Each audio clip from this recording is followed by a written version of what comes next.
Good evening, everyone. Good evening, sir. Good evening, sir. Today, I have shared actually 5 documents, right? 2 presentations, 1 introduction sheet, that is the students who missed to introduce themselves. I'm asking them to introduce for the last time today. The assignment guidelines, I'm giving the assignment today, and assignment guidelines, and the reference material for financial statements lecture we did last Thursday. Okay. So we'll get to the introductions first.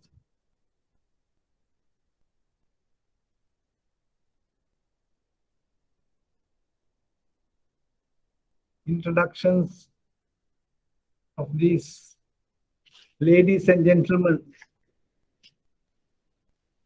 is Upasiri Karunaratna there?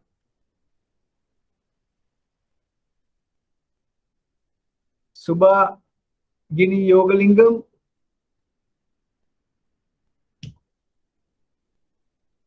Rasika Gadiheva?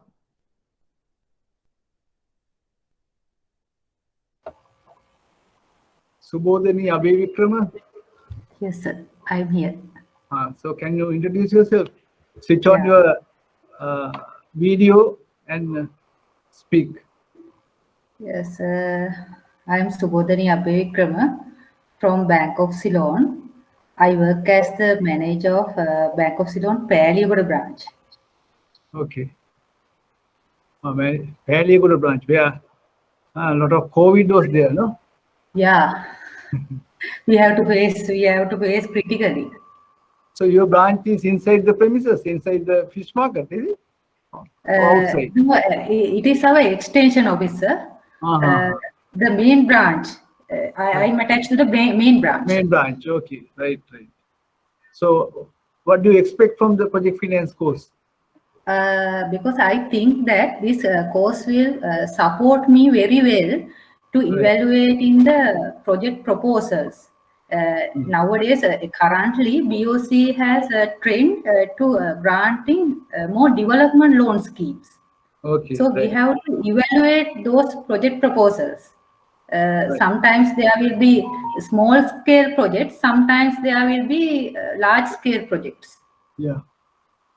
Right. I think Paliyagoda also developing area. There you have big projects in Paliyagoda area as well. Yes, there is a trade zone in Paliyagoda.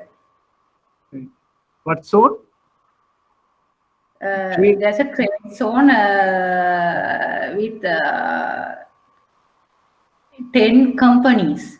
Okay. I think that it is a trade zone related to fisheries. Right. Canning projects are there. Okay. Very good. Very good. Thank you, Subodhini. Right. Okay, sir. Thank you. Okay.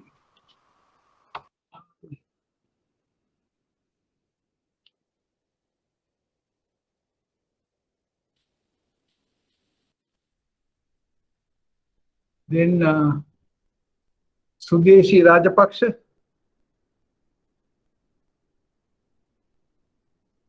Sureka Kulasekara. We have a lot of Bank of Ceylon participation. HAK Sampath. Fernie Samaratunga. MIM. Fernie, are you there? Yes, sir. Good evening, sir. Good evening, Fernie. Yes, sir. I am on the way to home. Then I can't switch on my camera, sir. It's okay. Don't switch on the camera. Just tell us about yourself and what you expect from this course. Fernie Samaratunga. I'm attached to the now I'm attached to the business revival unit at Bank of Ceylon. I expect from this course to proper evaluation of the project proposals. Okay. Because already we done the commercial loans, not touching project loans. Right. Thank you. Thank you. Get back home fast and listen to my presentations today. Okay. Okay. Thank you, sir. Okay. Thanks, Fernie. Right. Yeah, new receipt.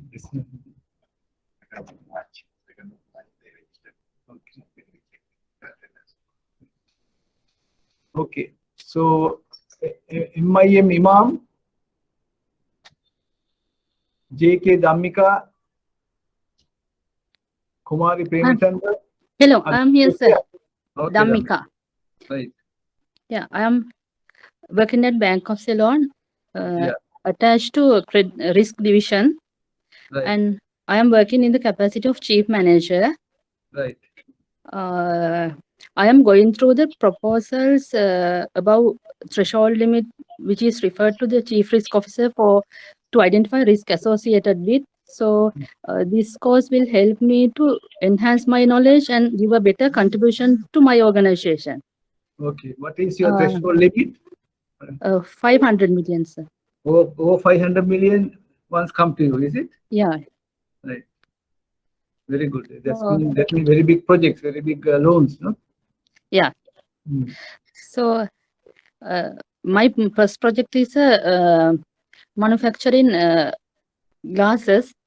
That is a syndication facility. And then when I was at Offshore Banking Division, I did 3 Maldives projects, hotel projects actually.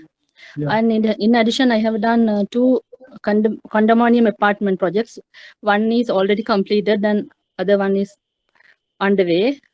In the meantime, I have been transferred to risk division 3 months ago. Now I'm looking after credit risk. Okay, good, good. After doing the projects, then when you get to the risk department, you know what to look at it as well. Yeah. Basically, risk factors we need to look in. I have worked with your offshore unit in Maldives hotel projects. When I was at Ceylon Bank, we did some syndications or joint loans to Maldives. Right. Okay, so thank you very much. Okay, sir. Right, that was Dhammika.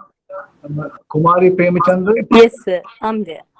Okay, Kumari. As Dhammika, I also attached to risk management division. Right. And I have experience, branch experience as well as corporate credit experience. And also I transferred here 3 months back. So I joined this course to gain knowledge about project finance, evaluating projects. So I think this will help me to enhance my knowledge on that project finance area. Okay, thank you, Kumari. I think both of you have joined recently to the risk department. Was it recently? Yes, sir, 3 months back. Okay, thank you. Then we have Indivari Patirana, Nuwan Ekanayaka, Jayampati Kumarasinghe,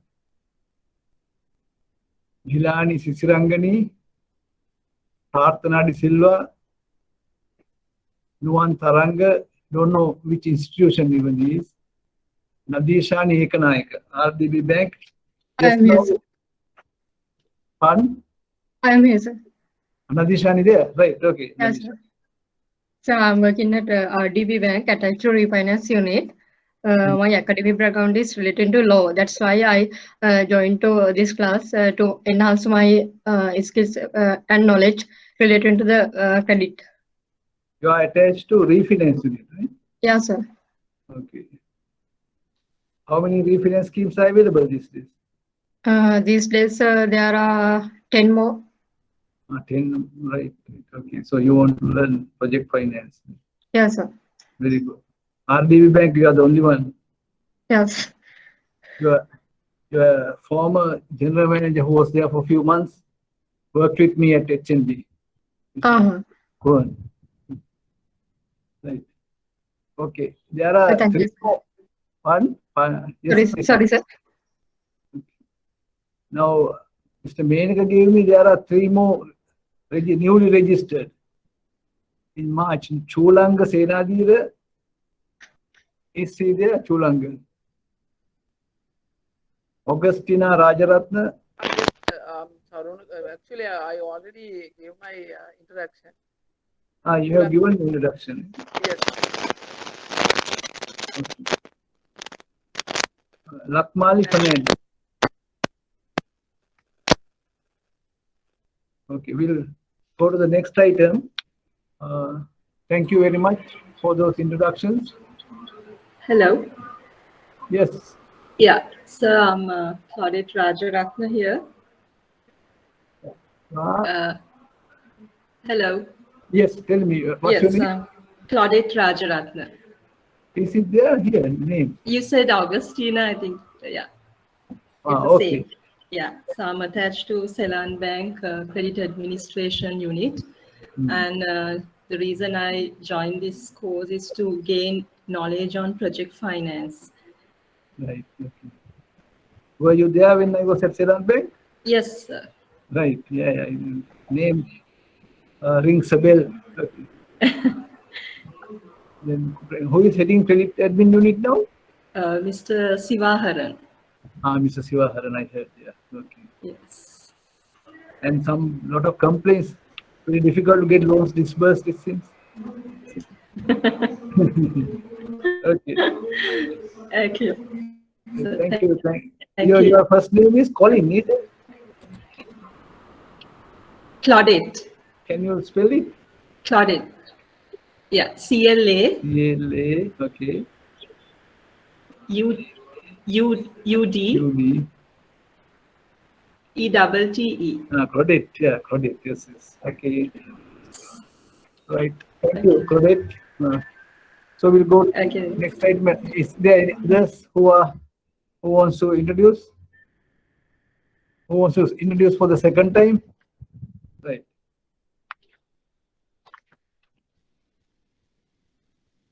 Now we are going to the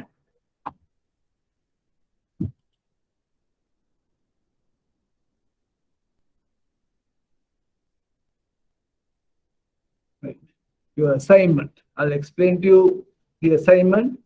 This is a little tough assignment, but I will be marking it very not very strict because you are doing this for the first time. Because of that, I will, if you try and do your best, then you will get good marks, because I'm not here to fail you. I'm here to teach you, encourage you, and develop you. Okay. So assignment 1, it was in the syllabus. All of you would have got the syllabus from the IBSL. So preparation of a proposal to obtain a loan from a bank for a proposed project. Okay. So project can be actual or imaginary. You can think of a project and you do the project proposal, or you can find a project and do a proposal. And the project size, I am not asking you to do project finances, large projects. Not asking you to do large projects. You can consider even a SMI project as well. So objective is to utilize knowledge gain or to be gained practically. Right? Because if you just listen and go, then you may not learn. So you will have to, you can use that knowledge to do the project proposal. And I want each of you to present the proposal, right? You prepare the proposal and we will be doing the proposal, and we will provide facilities to upload your proposal and explain. Maybe 5 to 10 minutes, each of you will be doing a proposal. Guidelines and contents. Actually, these are which we discussed in the feasibility study. So these are the guidelines. So executive summary, project concept, market. I have said market is the most important thing. From there only you can find sales forecast. Then if it is a manufacturing plant capacity, the location and site, machinery, project cost, capital cost, and networking capital. And the overhead cost, that is after the project is completed, when you are running overhead costs, manpower, project feasibility, the financial analysis part I am teaching these days, and you will be able to use that for your financial analysis, the debt service capacity, and project implementation schedule. So deadline for submission is 6th of April, and the presentations, as I said, 5-minute presentation. And you will be assessed based on understanding of concepts, content in project proposal, and presentation of your proposal. You will get 8 marks for this. For attendance, I have given 2 marks. So most of you who have done your introductions, you will get 2 marks. Already receive 2 marks out of 100. So with this, you will get 10 marks. And so as I said, I am not going to be strict. I want you to genuinely try and understand and use those. And on 23rd of March, Ms. Ishani Palliyaguru, she is Vice President Project Finance at NDB.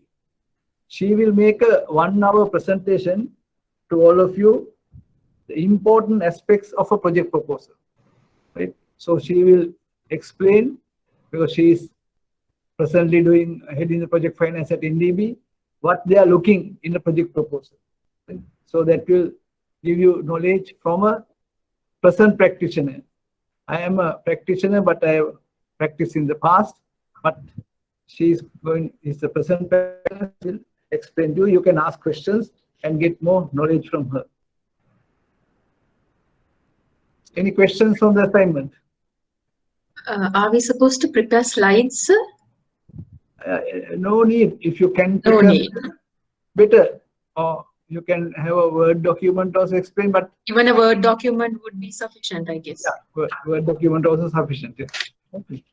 Now for the proposal, your Word document is sufficient. When you are making the presentation, if you want, you can prepare slides, maybe 4 or 5 slides. You don't have much time, right? Or you can use a Word document. Even. Word document. Yes. Who asked the question? Noni? No. Who asked the question? I can't see him. No, Tarindri. Tarindri. Tarindri. Again from, you are from NDB, no Tarindri? Yes. Thank you. So you can ask, you can get assistance from your Vice President also, no? Okay. Right. So next we'll start my first presentation. Any other questions? Thanks, Tarindri, for the question.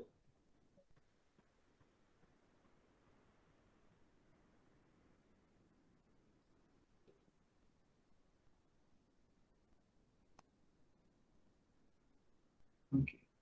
Today we will do cash flows for a project, and I have another presentation, time value of money. Okay. So we'll start with the cash flows for a project. How to arrive at cash flows for a project.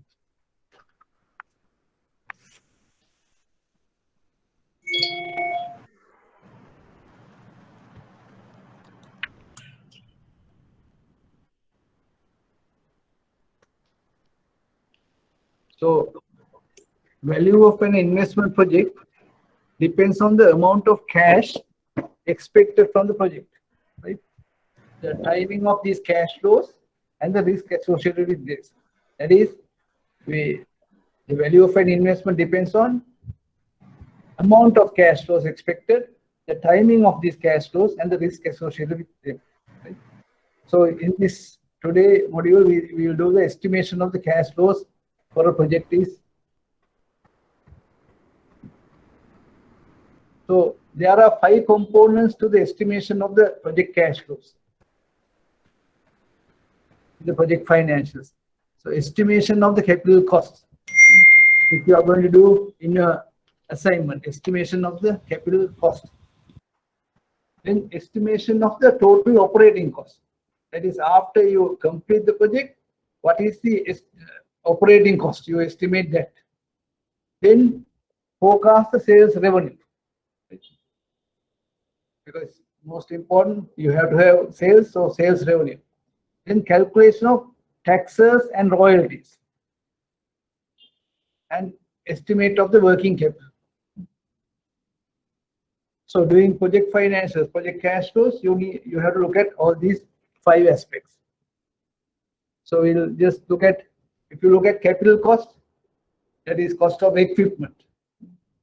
So equipment purchased, installation, instrumentation, piping, electrical work, spare parts, all these equipment costs. Then construction of buildings and other facilities and yard, the land, services. So if there is a contractor, contractor's cost. and contingents. Right? Operating cost. What are the operating costs? Direct operating costs related to the sales, raw materials, operating labor, supervision, power and utilities, maintenance, suppliers, and license fees. Then fixed production costs like insurance, rent are fixed production costs.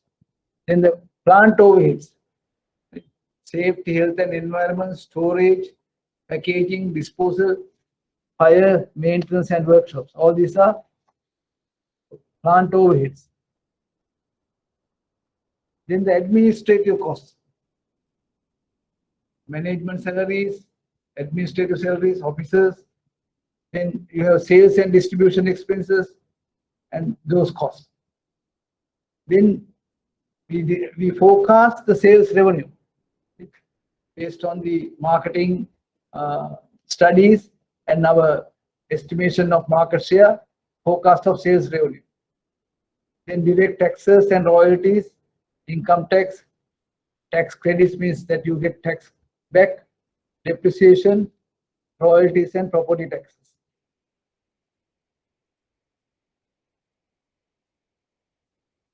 Then working capital. You know the contents in working capital: accounts receivable, accounts payable, product inventory, raw material inventory, and maintenance inventory.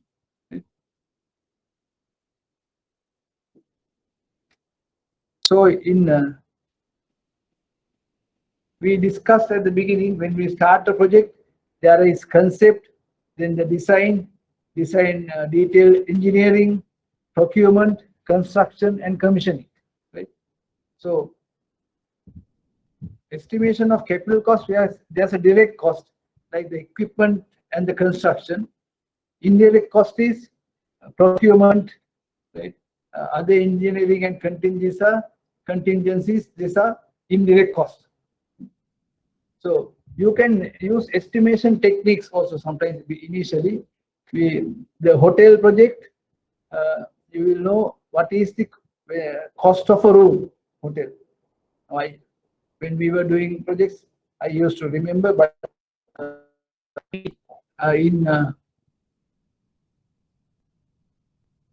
in Maldives, maybe it is 10 million US dollars or something. That's off and figure. Like in Colombo, those days it's 25 million. In Sri Lanka, 25 million rule. Like that, you can go by some thumb rules as well. When we construct a house, we estimate the house cost initially by per square foot cost.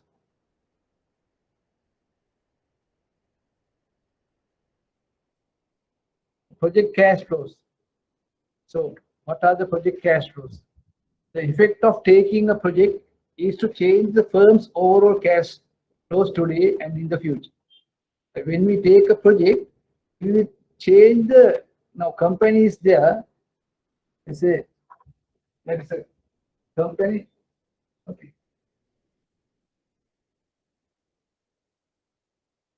And you take a project. And before you take the project, there are cash flows in the company. And after you do the project, then there are changes into the cash flows, right? So that's what say project is to change the firm's overall cash flows today and in the future. To evaluate the proposed investment, we must consider these changes in the firm's cash flows, right? So we cannot take the total cash flows of the company to evaluate the project after the project is built. We have to take the cash flows due to the project so that to evaluate the project. So we have to decide what are the relevant cash flows and what are not relevant. So we'll look at that. What are the relevant cash flows?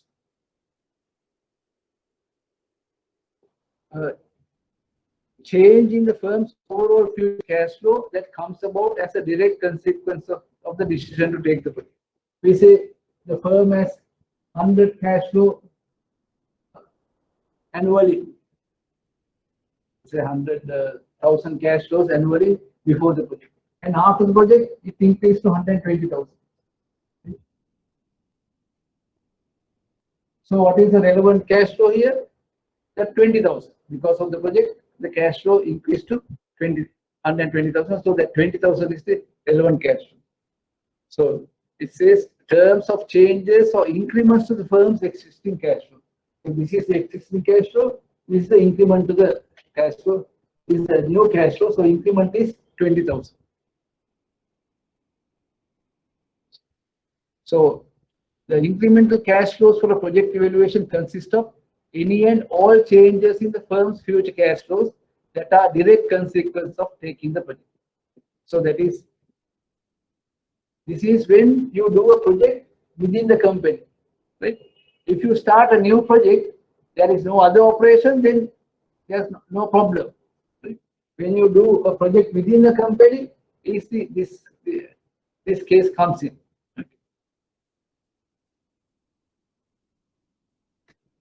So it's the standalone principle. Right? We can't do this. Always check future, past, present cash flows and the future cash flows and take the difference. So we take the project independently. The company, let it, the company be there. We take the project and take the cash flows. So once we identify the effects of undertaking the proposed project on firm's cash flows, we need only focus on the projects resulting incremental cash flows. So we forget about the company and look at the project's incremental cash flows. That's called standalone principle. There is evaluation of a project based on project's incremental cash flows. Any questions? Can you see the board? Because I was watching the video last Thursday class, but I could not see the board clearly. Maybe because my eyesight was not good and the age as well. You can see the board clearly, is it? Yes, okay. It's clear. Right, yes, we can see clearly. Thank you very much. Video may be not clear, but it is clear. Okay. Thank you. So we'll go to the next, the standalone principle. Then how do we get incremental cash flows? So we are concerned only with those cash flows that are incremental to a project. Then we think it is very easy. Incremental cash flows, it is very easy to find incremental cash flows. No, there are some situations we can make mistakes. So we look at some mistakes we can make looking at incremental cash flows.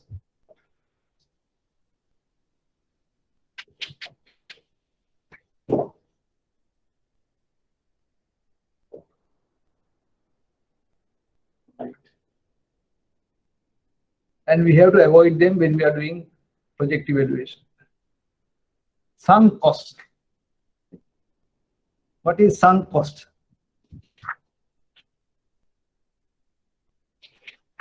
Sunk cost is which we have already paid or have already incurred the liability to pay.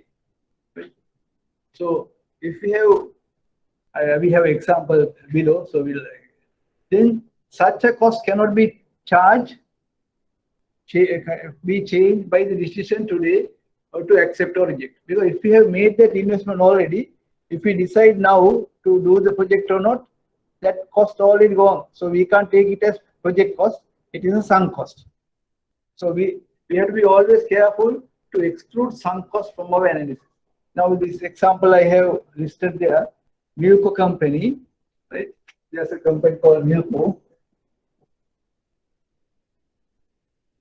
They hire a consultant, okay, at a very high consultancy fee. What is the consultant's job?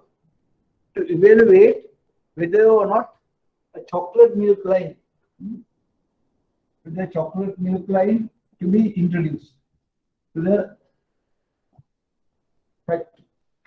So he has to do his analysis and recommend to the management whether or not chocolate milk line has to be introduced.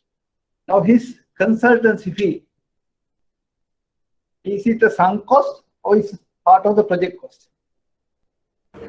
Sunk cost. It's a sunk cost. It is sunk cost. Thank you. Because you are correct. Because if he says that chocolate milk line should not be introduced, that cost will be just gone. Cost will be added to the company's cost. And if he says can be done, still it should be not part of the project cost. It should be a sunk cost. Okay, you have understood. So we'll go to the next one. Anyone didn't understand the sunk cost? Because always we think after we do something, and like my home solar system, right? So I have installed the solar system, right? It is a sunk cost. I can't say I have to generate so much of things to recover that, because I have looked at that when I install it, but now it is a sunk cost. So I can, I don't know whether it's a correct example.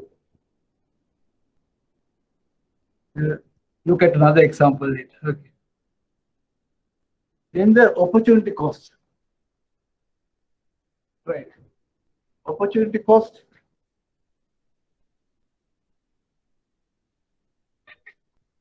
Now, the most valuable alternative that is given up if particular investment is undertaken. Again, I have given an example. We have a old weaving mill. I took this example thinking of the Vellavatha weaving mill. Any of you heard about Vellavatha weaving mills?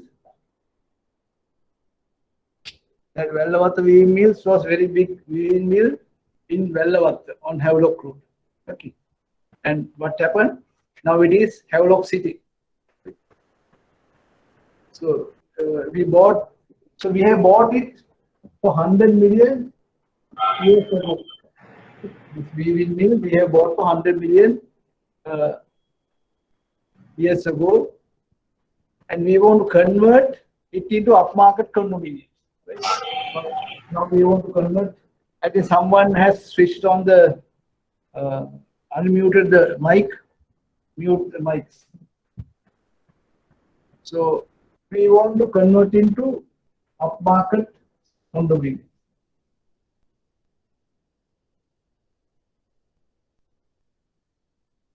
Right. If we undertake the project, there will be no direct cash outflow associated with buying the old mill, since we have already bought it. Okay. So if you are going to do the condominium project, what is the should we treat this land as free, or should we charge 100 million as the cost of land?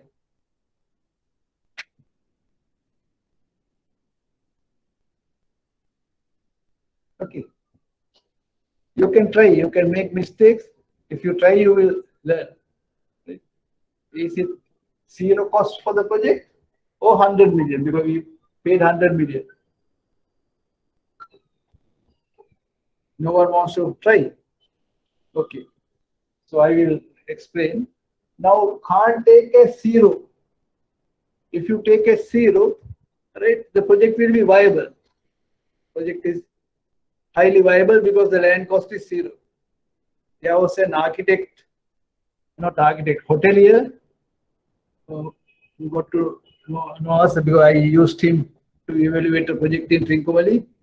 Once he came with a project proposal to us and said there is he's going to do land development, and it's very profitable. So we looked at it, and I found that he has not taken the cost of the land.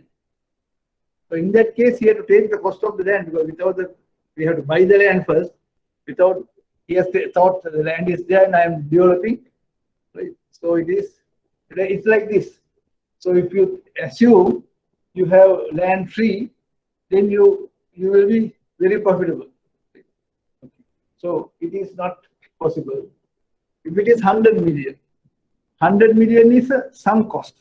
Right? We have already discussed 100 million has made some time back, it is a sunk cost. So in the project evaluation, what is the cost we are going to take for the land? Development cost. Huh? Development cost. Development cost. So, no, not 100 million. Exactly. Development. What? Present value of the land? Yeah, correct. Present value. We have to take the market value, because if we can sell that land, then yeah, at what price are we selling? The market price. Okay. So we take the market value, the present value, because that is the sometimes when I was in HNB Venus Petrolia, that promoters who gave the land, they had mortgages and they didn't get any money to their hand because there were mortgages. So we paid them for the market value later to get the deeds, but it went to the banks. So here, when we started the project, we didn't pay for the land because they just agreed to transfer, and but we had to pay for the land to get the deeds from Ceylon Bank at that time. Okay. So here the cost is the market cost. Okay. Market value. So I have not written anywhere. It is the market value. You take the maybe you go to the market and see how much you can sell the land, or you get a valuer to value the market value. But when you come to the bank, you can't say you have invested that market value because you have not paid that market value. So for the cash flows, it won't come. But for the project cost, you can take it. The side effects. When you do a project, there can be side effects. Like when you take medicine or when you get vaccination, there are side effects. Similarly, when you do a project, there can be side effects. Right? So incremental cash flows of project include all the changes in the firm's future cash flows. Right? So if a project can have side or spillover effects, both good and bad. Now I have given an example again. Ideal Motors, private INP. Right? You take the actual Ideal Motors, they have come up with a new vehicle. Right? New vehicle. Now, when you sell that vehicle, right, if you have other vehicles you are selling now, right, and there can be, because of the new vehicle, the sales of other vehicles can come down. That's called erosion. So because of the new line, the other vehicle, so we have to adjust for that. You have to deduct that from the new line cash flows, the erosion happening due to the introduction of the new line. So erosion, the cash flows of a new project that comes at the expense of a firm's existing business. Understood? It can happen in a bank also. You introduce a new product, then it will affect some other products in the bank because the new product is superior, and but you know sometimes people withdraw money, and if you have a new FD rate, then you again put that in the new FD. Okay. Right. Hope this is clear. No questions. Then the net working capital. When we take, now I explained at the beginning, we take the land cost, the equipment cost, building, everything to the project. But in addition, we have to look at how to finance the net working capital at the start of the business. So the project will require the firm invest in net working capital in addition to long-term assets. If not, what will happen is we will finance the project, and if they complete the project on cost, they complete the project, then they will come and ask, we need working capital. Right? We have to identify that working capital when we do the evaluation of the project. Right? So project will need some amount of cash in hand to pay for any expenses that arise on completion. What are the expenses? Inventories, right? You're buying the investment in inventories, account receivable, right? When you sell, you have to give credit, so you have account receivable, so you have to invest in that. But some of this can be recovered from money out to suppliers as accounts payable, but the firm will have to supply the balance, right? So this difference represents investment in net working capital. And most of the time, we might miss it. It's this net working capital requirement in capital budgeting. Then we look at financing costs. In analyzing a proposed investment, are we taking the financing cost?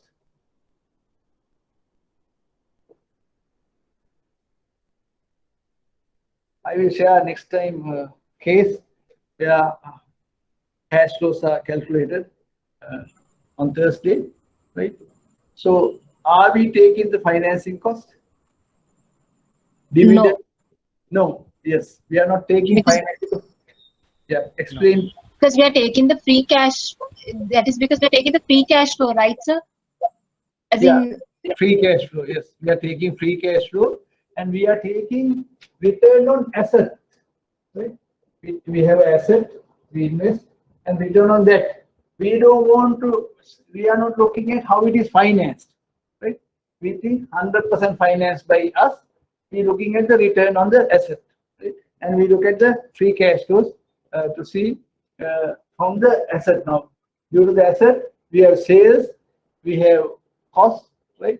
And we deduct, and we have the initial project cost, and we have the sales. So we take the free cash flow out of that. I will share with you the example, the project next time, right? So very good. We are interested in the cash flow generated by asset of the project. Interest paid is a component of cash flow to creditors. There are, see, cash flow from assets and cash flow from investment. So we are not looking at investment, right? Investment cash flows, only the cash flow from asset. So cash flows to creditors are not taken. But we have a system doing that. Then when we take the loan into account, I don't want to make you complicated now. Then you take, that is the equity IRR. You get equity NPV or equity IRR if you take the loan into account.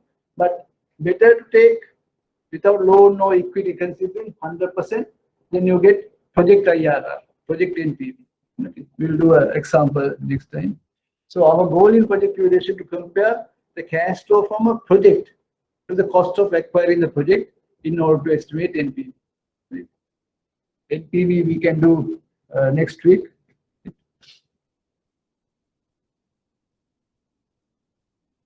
NPV we can do today also.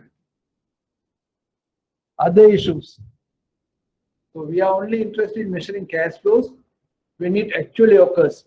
Now, not like accounting, we don't look at the accruals, right? We are looking at the when cash flows, when it occurs.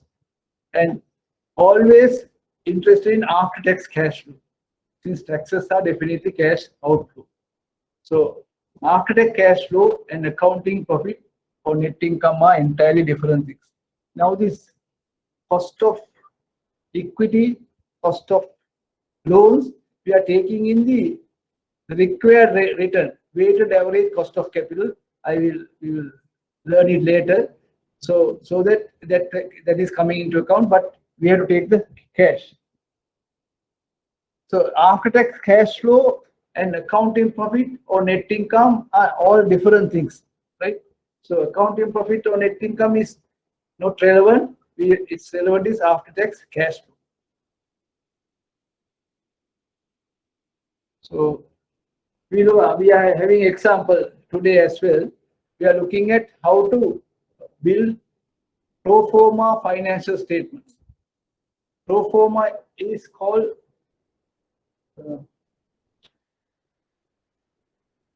our project financial statements, right? Projected financial statements, so pro forma financial statements.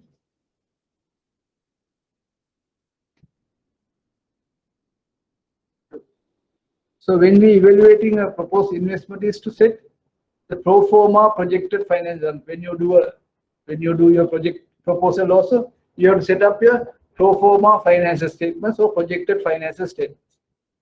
From that, we can develop the project cash flows for the project.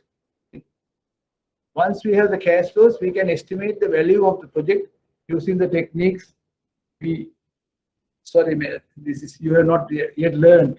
We learned in the previous module. This is from some other lecture I have given, where we will learn that in the future.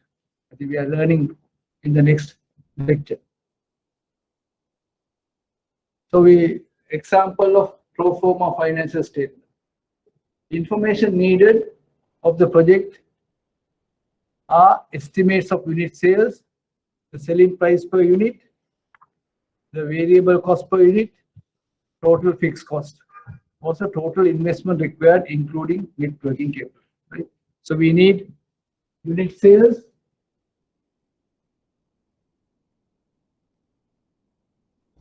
variable cost, fixed cost, and total investment.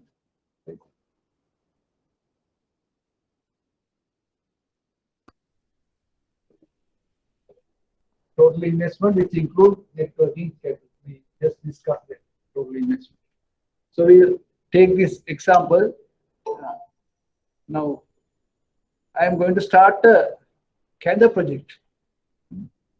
So I'm going to start Elaba to Kandar and export 50,000 cans per year, right? At a price of $4 per can.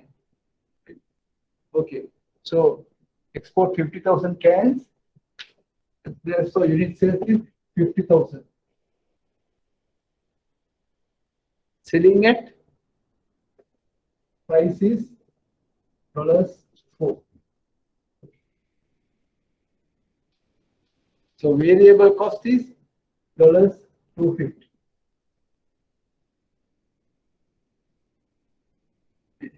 And new products such as this one typically has only 3-year life. So we assume after you come up with a new product, others copy you and you are going out of market after 3 years. Right? And we are requiring 20% return. 20% return on new product. Fixed cost for the project.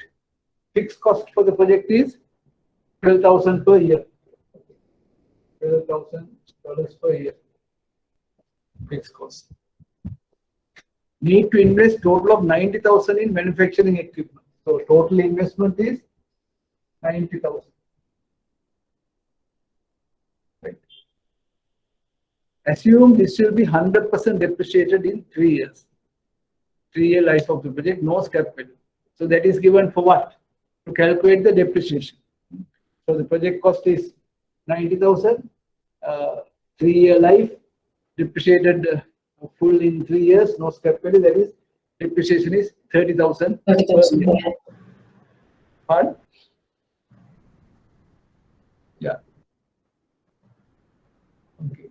There is initial 20,000 investment in net working capital. So net working capital, initial 20,000 investment. Tax is 34%.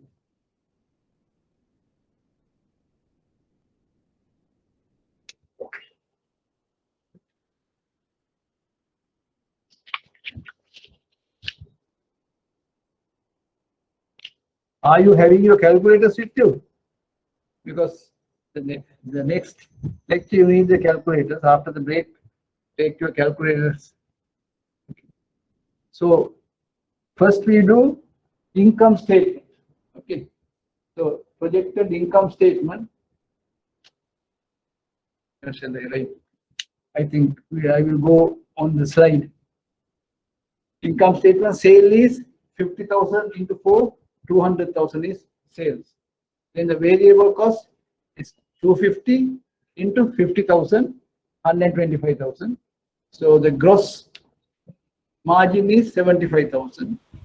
Fixed cost 12,000, right? 12,000 per year, right? Fixed cost 12,000. Depreciation 30,000. Then earnings before interest and tax is 33,000. So 75,000 minus 42,000, 33,000. And taxes 34%, it's 11,220. Net income is 21,780. Okay, this is the projected income statement. Then the one below is projected capital requirements. This is not really required, but better to get an understanding. So net working capital, each year we need 20,000, and net fixed assets, we have 90,000 at the beginning of the year, 0 before starting of the project, and after year 1, 60,000, after year 2, 30,000, after year 3, 0. Yeah. So total investment each year will be 110,000, 80,000, 50,000, and 20,000. So we'll go to the next slide. This is not very important. Project cash flows. Project cash flows is equal to project operating cash flow minus project additions to net working capital minus project capital spending. Okay. So if you take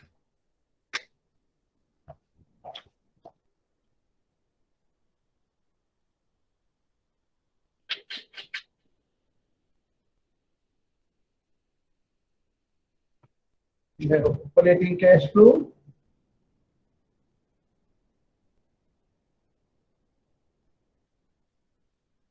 minus additions to net working capital,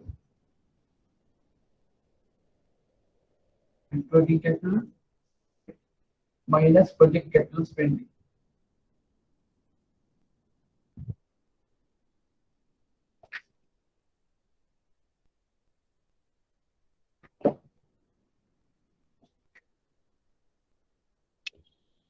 So what is operating cash flow? Operating cash flow is earnings before interest and tax, right? Now EBIT, if you go up, EBIT, when we come to EBIT, right? EBIT is after depreciation, right? Depreciation is a non-cash item, so we have to add back depreciation, right? So operating cash flow is earnings before interest and tax, EBIT, plus depreciation minus taxes. We can calculate from the income statement operating cash.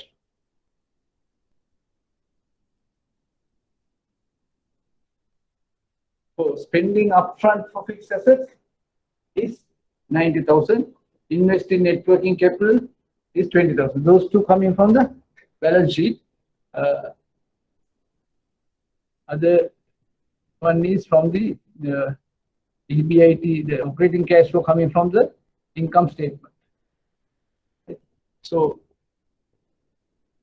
operating cash flow is EBIT 33,000. Remember, EBIT is 33,000 plus 12,000 minus 11,220 plus 30,000 minus 11,220. So the operating cash flow is 51,780. Understood? So the project cash flows, the project is, so at year 0, we have additions to net working capital minus 20,000 and capital spending minus 90,000. Then we have this operating cash flow, 51,780 for 3 years.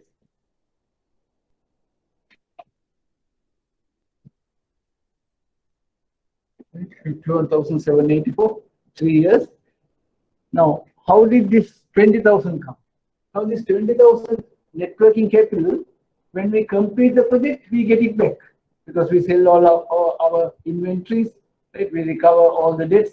So this will become plus 20,000 after end of 3 years, because we are having the same size of operations. If not, it can be higher than that also if you have grown the sales.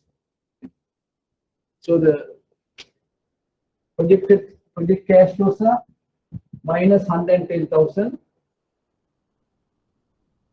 plus 51,780, 51,780,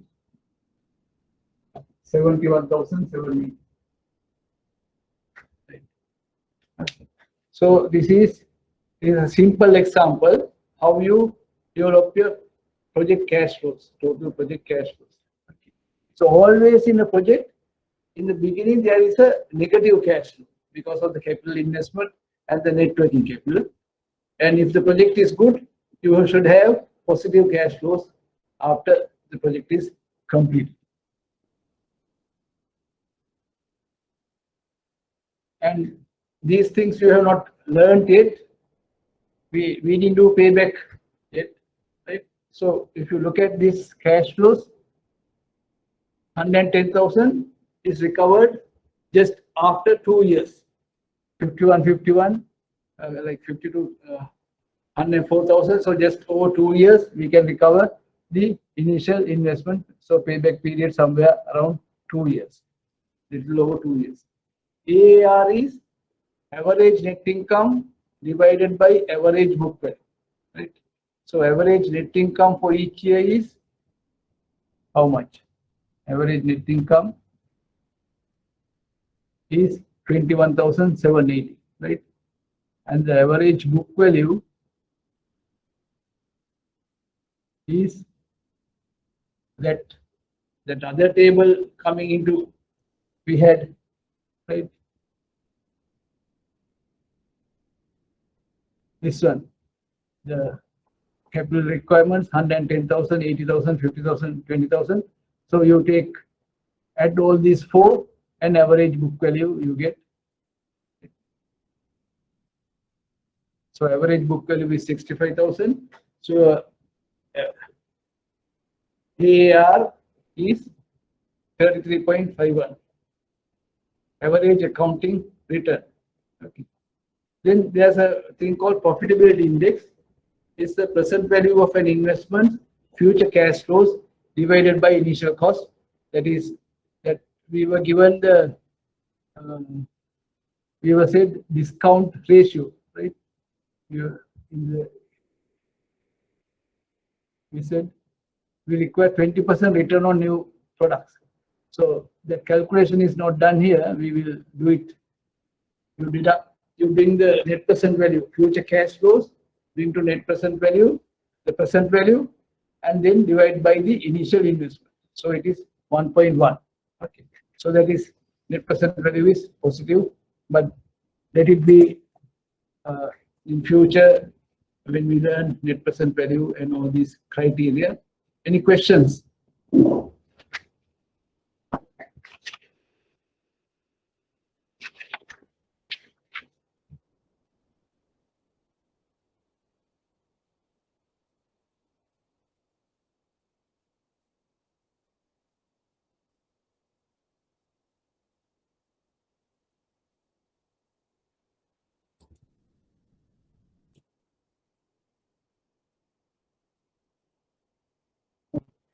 Someone joining now.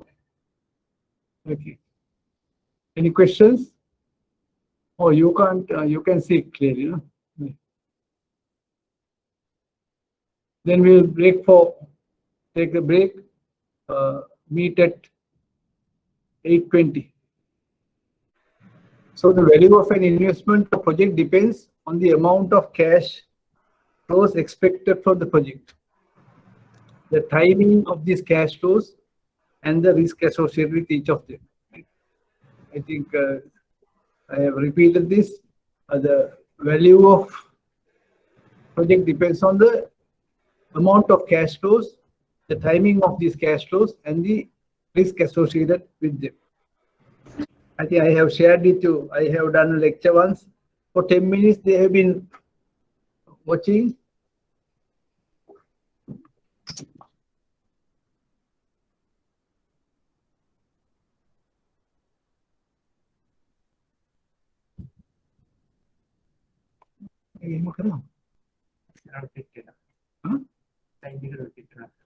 Rotate.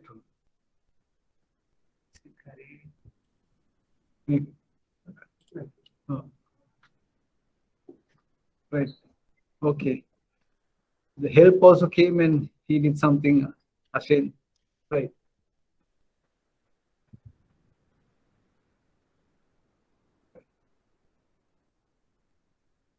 Now I extend this. So in this module, the effect of the timing of the cash flows is explored. It is true that time is money, but the measure is different for different people. Right? This is reflected in their economic choices. You can go to Jaffna by train or by bus. Then while someone can go, someone can fly by helicopter or plane. So they will, who will go there by helicopters, their time is more valuable than who goes by bus or train. That's why he's going, he must be having money as well. So he goes by, he flies to Jaffna. Okay. I think this has, my presentation has become bigger.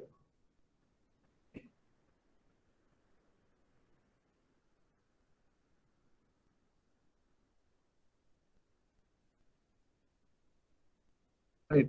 So in general, people prefer a dollar today than a dollar in a year's time. Right? Why is it? Why people prefer dollar today than after a year? Purchasing power reduces over time. Yes, correct. When you have the dollar next year, purchasing power reduces, and you are not sure whether you will get the dollar also. Right? There is a risk of not getting that dollar as well. Right? For example, a dollar received today, I think this presentation they have made it bigger. You know, for example, dollar received today can be invested and as a result will be worth more tomorrow. Okay? So there is some risk also associated with getting the dollar after 1 year. Right? However, if you even have the dollar, you can have a risk of losing that dollar. Right? So someone who is not taking risk can put that in government bonds or the treasury bills, which is the most secure investment, and still generate earning on that dollar. Right?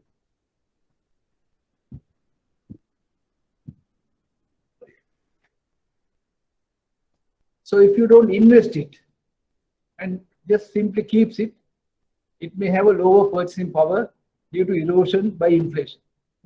I think last time as I mentioned, the banks keeping cash in the vault, it is, you don't get any income, right? So if you keep a lot of cash in the vaults for a long time, and your purchasing power comes down due to erosion. So there are 3 reasons value of money decreases. Now purchasing power is inflation, due to the inflation. Second is the risk, and the third is the people prefer liquidity. Right? So inflation, risk, and preference for liquidity. So inflation refers to the loss of purchasing power. Who said that? So I can't see who is saying. So you loss of purchasing power of money with time, right? So risk refers to variation in the outcome from the expected anticipated value, right? The risk refers to the chance of that event not happening as anticipated. And in project finance, that risk is always there, right? Because we are projecting cash flows for the future. That cash flows can happen or not. Right? So due to the inflation, also there is loss of purchasing power and the risk of not happening as well. And the liquidity is the ability of the owner to sell the asset easily. Right? For example, it is harder to find buyers for shares that trade infrequently. Right? So they are illiquid.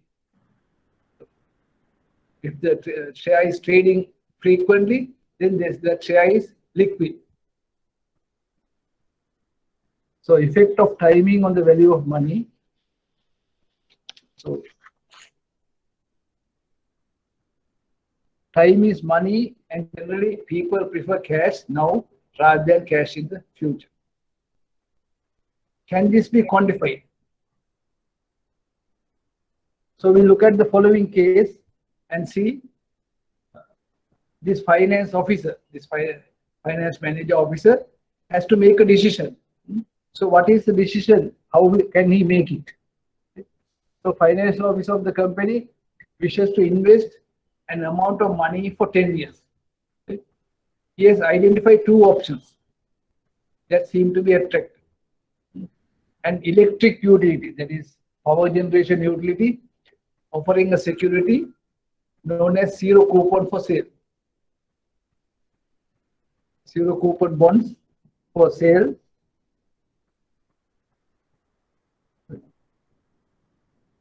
The terms of the security are that investor will pay $2,337.57 today to purchase the security.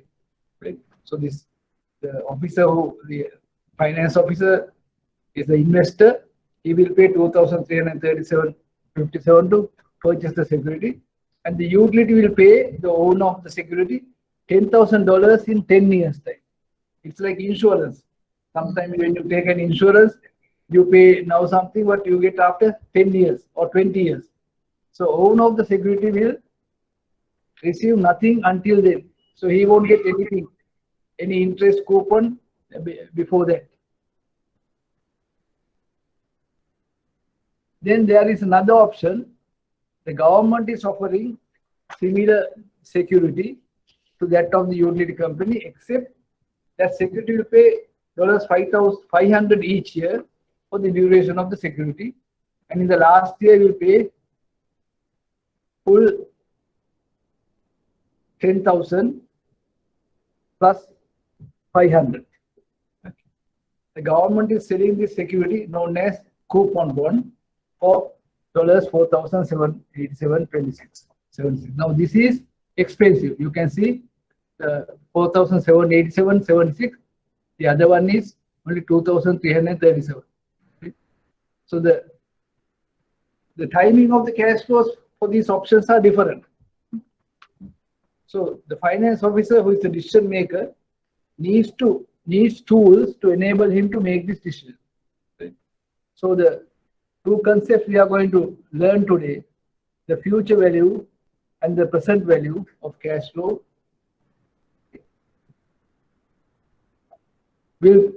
can put to work to uncover this, that will enable this decision to be made rationally. Right? So he has to make a decision, but looking at the cash flows, he can't make the decision. So we have to use future values or present values and can make the decision.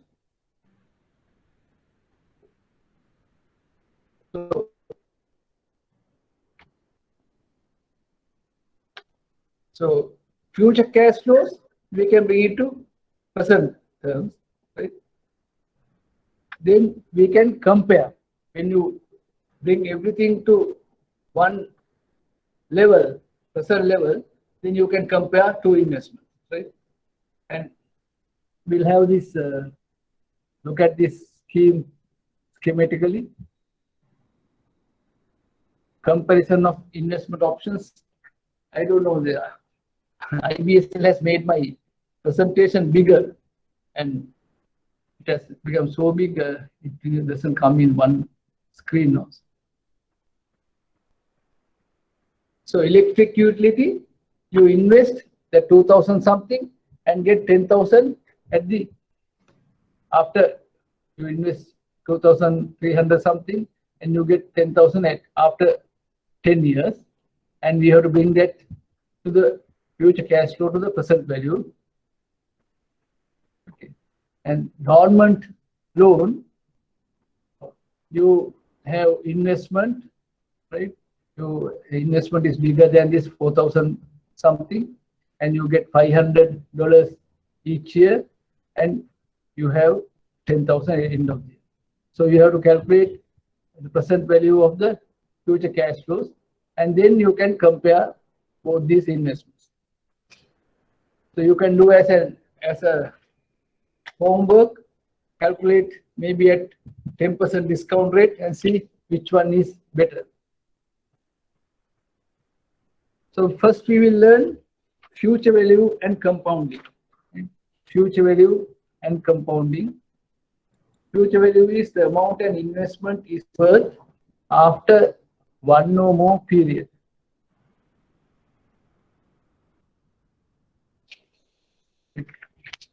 So investing for a single period, suppose you invest ₹100 in savings account, pay 10% interest per year. How much will you have in 1 year? So very easy question. I have given the answer also. You have 110 after 1 year because you are putting 100 in a savings account, paying 10%. So the problem is now we are not paying 10%, and for a long time we have not paid 10%. Even fixed deposit we don't pay 10% now, right? So you have 110 after 1 year. This 110 is equal to your original principal of 100 plus ₹10 interest that you earn. So we say 110 is the future value of 100 invested for 1 year at 10%. Okay. So the formula, future value is 100 into 1 plus R. R is the interest rate. So if we more than one period, we have 100 into 1 plus R to the power n for the number of years. So what is compounding? Compounding is the process of accumulating interest in an investment over time to earn more interest. So that example is 100 into number of years is you are compounding. That is, you are earning interest on the capital or principal, and you are earning interest on interest as well. Right? So interest and investment over time to earn more interest. So that is interest on interest. Interest earned on the reinvestment of previous interest payments. Compound interest is interest earned on both the initial principal and the interest reinvested from prior period. So simple interest is what?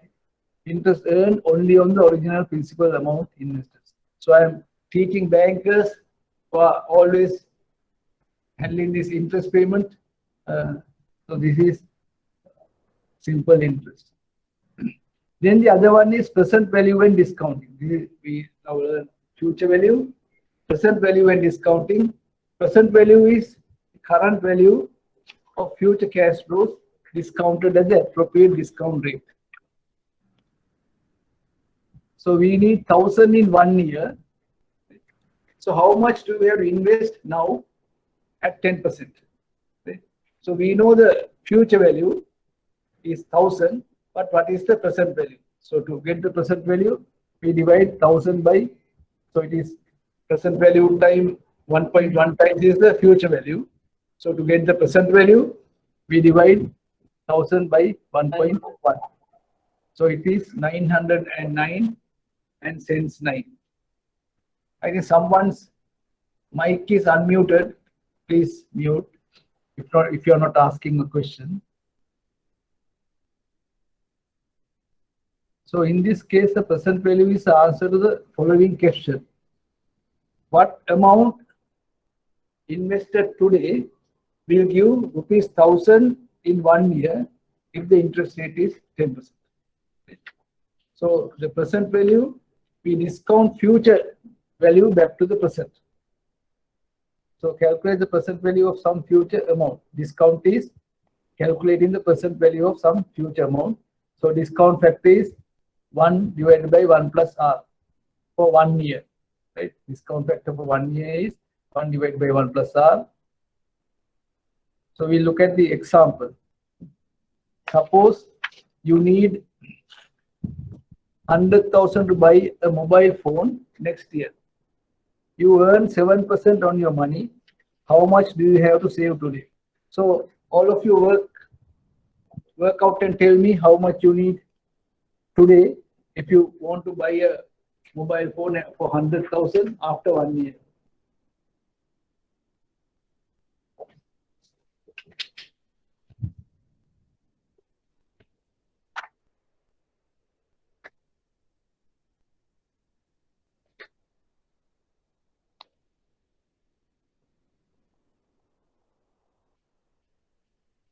So you have 100,000, 7% is the return you get.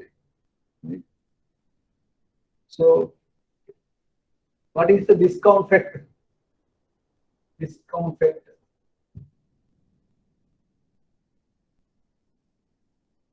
We just learned 1 divided by 1 plus R. So 1 divided by 1 plus R is 1 divided by 1 plus 0.07.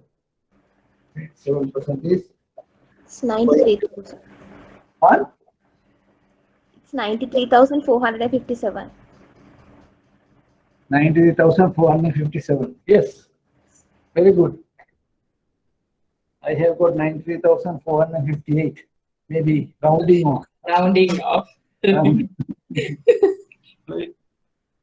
So this is coming to 0.934579. Right. So I think that is a rounding of 93,400. Because of this 9 become 458. Right. Rounding. So you have to save. So you multiply 100,000 by this amount, you get 93,458. Very good. So it's very simple example, and thank you very much.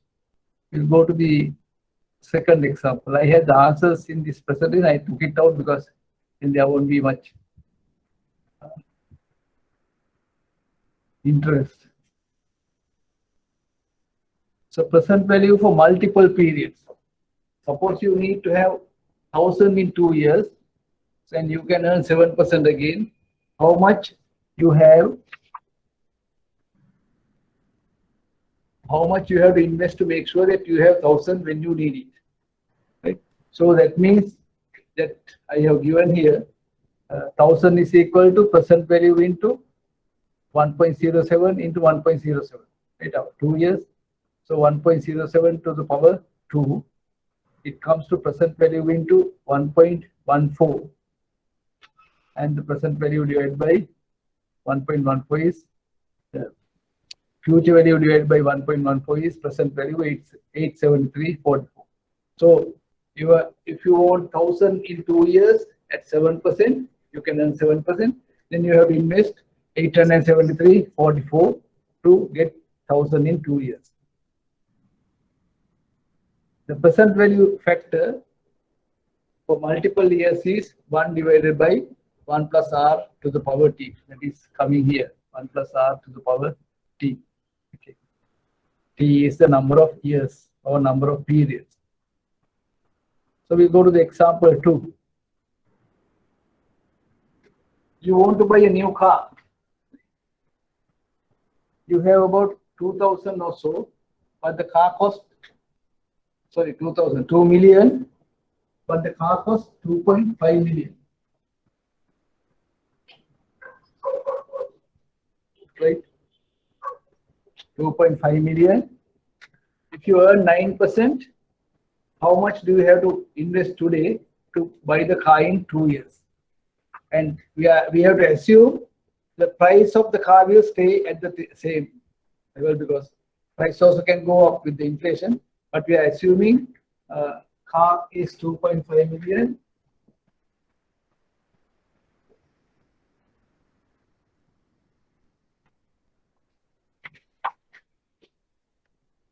right? So we look at year 1.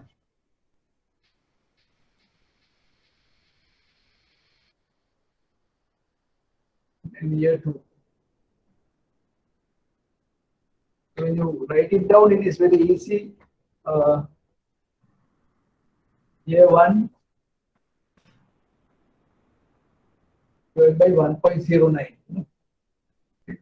This is 1.09 to the power 2. Discount factor. It comes to, I think you can calculate. Like last time, calculate and tell me how much you have to invest today to buy a car for 2.5 million, and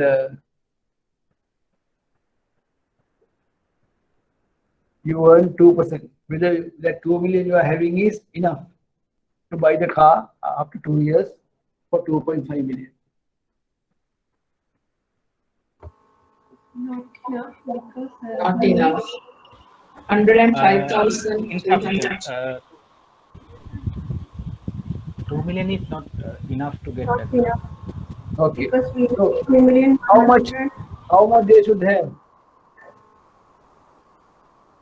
2,104,200. Yes, exactly correct. 2,104,200. So everyone knows how we get it. We get it. We have this 1.19. Right? We multiply 2,500,000 into 1 divided by 1.19. So that is 0.84. We get 2,104,200. So we are short of, this person is short of 104,200. 104,200. Thank you. Right. Very good. So we'll go to the next example. Everyone, I hope understand very simple discounting. This discounting is very important in project finance because you will take estimate future cash flows, we have to discount. Okay. So we go to the next example.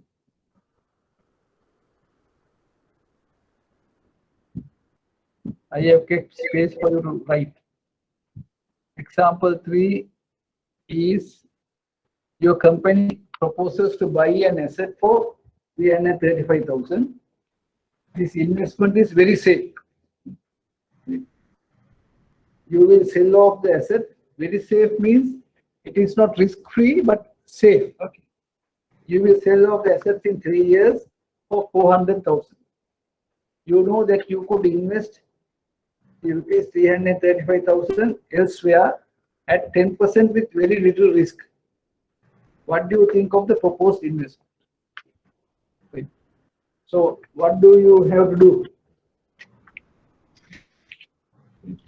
You have 335,000, right? You could take 0, 1, 2, 3. You have 335,000. And you will get 400,000 if you invest 400,000. There are 2 ways to do this. One way is, 400,000 is positive. Yes. Thank you. 400,000. You can calculate what is the return he is getting. If you have 335,000 now and 400,000 after. So how do you do it? 335,000 is equal to 400,000 divided by 1 plus r to the power 3. So this calculation is little difficult. So the other way is, what is the other way? You take this 400,000 Right? We say we can invest at 10% with very little risk, right? So calculate the present value of 400,000. Right? So what is the present value of 400,000 at 10%? Present value at 10% is 400,000 divided by 1, that is 1 plus r to the power 3. Okay. So 1 plus r is 10%, 0.1. 1 plus 0.1 to the power 3. So that is actually 400,000 into present value factor comes to 0.75 1315. So its present value is 300,526. Present value is 300,526. So what can you get from this? Now, if you have 300,526, you can invest at 10% with very little risk and have 400,000. Right? But in that investment, when you buy an asset, right, for 335,000, you get 400,000. So what is the best option?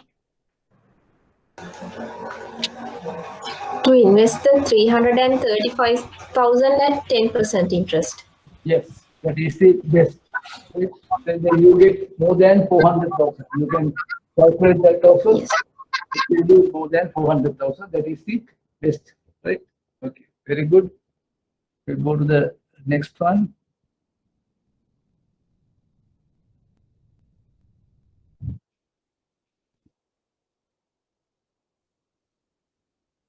Will you unmute sometimes to speak? Others, babies also speak, right? You know? Okay. Right. Few examples for future value of multiple cash flows. Right? Now we were looking at only one cash flow. Right? We look at multiple cash flows and the future value of multiple cash flows. Wait. So we deposit 100 in first year, 100 in first year, 200 second year, and 300 in third year. Right?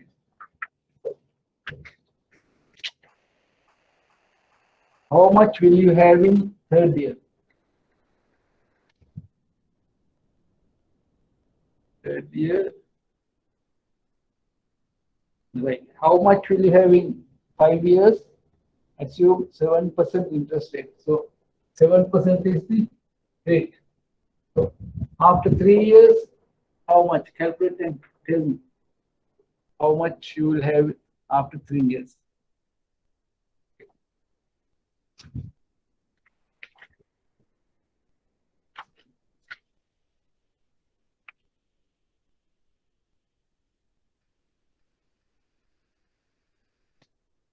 Here also there are different ways we can do it. So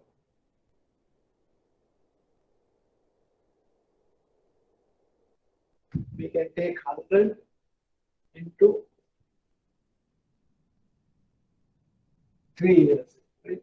100 into 1.07, so 200 into 1.07 for 2, and 300 into 1.07.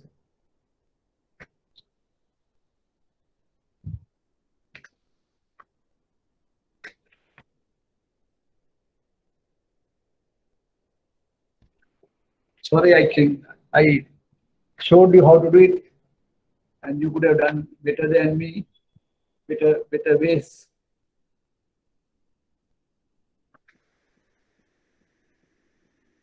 So it comes to 112.50, 228.98, and 321. And the total end of the third year 672.48. 672.48. Now there was a question: how much of this is interest? All of you got this answer, 672.48.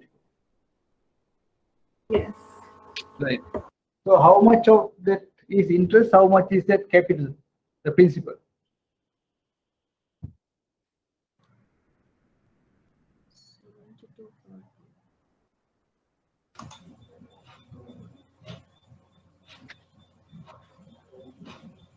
Anyone want to try? Capital is 600, 72 cents 48 is the interest. Correct. Yes. 600. Well, we have 600 capital, 72 and 48 cents is the interest. Very good. Right. Then there's another part. How much will you have in 5 years? So how do you calculate after 5 years? In how much you will have in 5 years? Calculate and say I haven't done the calculation, and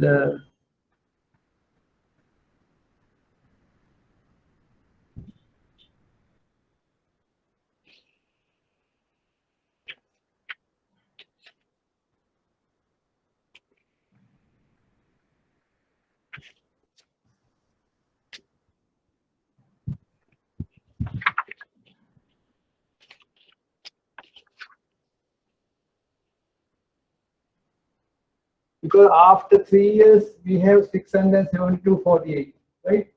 672.48 after 3 years. Another 2 years.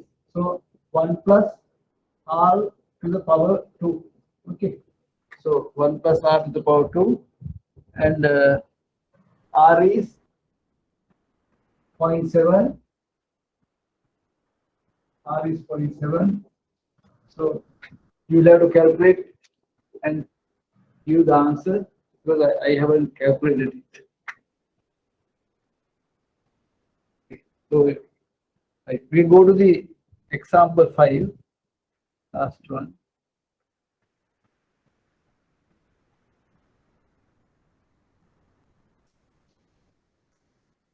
Present value with multiple cash flows. Now we looked at future value with multiple cash flows. Now present value with multiple cash flows.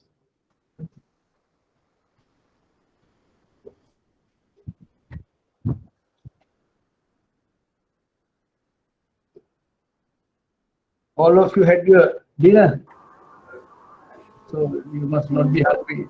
Yeah, we'll pay you $200 in first year, 200 in first year, 400 next year, 600. It is 600. This for 5 years going, right? And 600 next year, 800 in the last year, 4 years. 800 last year. You can earn 12% on very similar investment.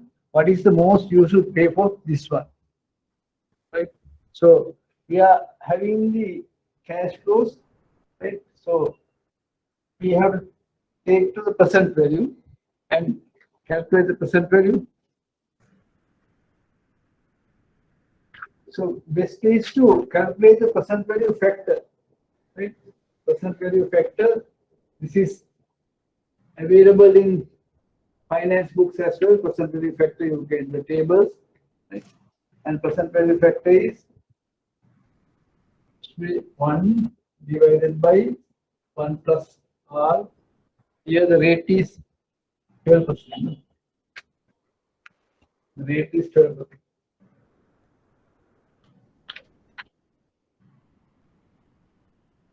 %, 1 plus r to the power n. Right? So in this case, 1 divided by 1.12. Here 1 divided by 1.12 to the power 2, like that. Okay. So anyone working on that?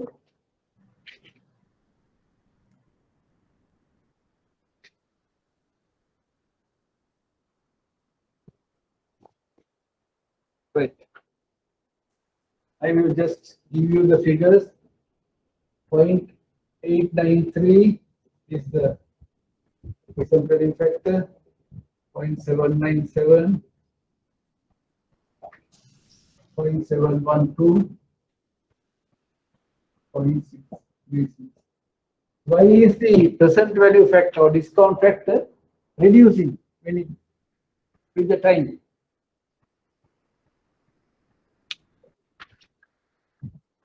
Why is it reducing? That's time value of money.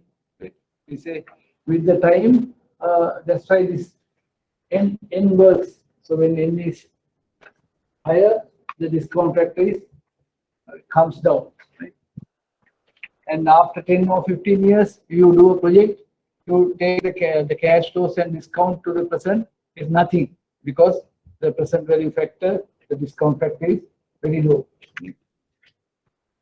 So you take the present value of each cash flow, 179, 319, 427, and 508. And at all these, you get the present value is 1,443. Right. So that is the time value of money, the basic things. I will just, we are on time, but I will share with you this one thing I shared, the reference material. I shared this reference material for the financial statements we did last Thursday, right? So it has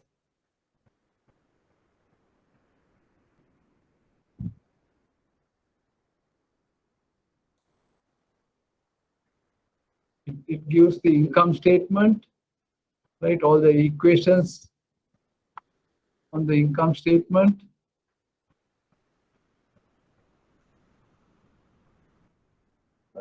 And how this, I think we discussed this diagram last time, how the investment and operating transaction of the company, and the other diagram is how the income statement and the balance sheet is coming up from this this process. Okay, so income statement, then the balance sheet, income statement. There are two ways of presenting income statement.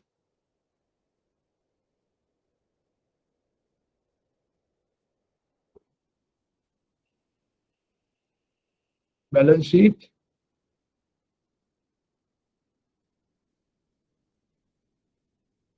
cash flow statement. Now this cash flow statement is, right, we present with the accounts is different from what we are doing in the project cash flows, right? So it tells us operating activities, investment activities, and finance activities, and our cash flow statement is different because this is cash flows for what has happened, right? In the project cash flows, what we are going to present is future cash flows.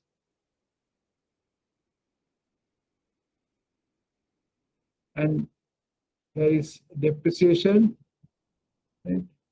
And why we do the depreciation, I don't think we discussed last time. Depreciation is if you buy some item and if you charge it to 1 year, then the profit will come down, or it can happen losses. So managerial poor performance because of the people will think this is poorly performing company. That's why the depreciation is shared for a few years so that it will not affect the company in 1 year. And there is a example as well. Okay, depreciation. So you can go through in your leisure time and study this. Any questions?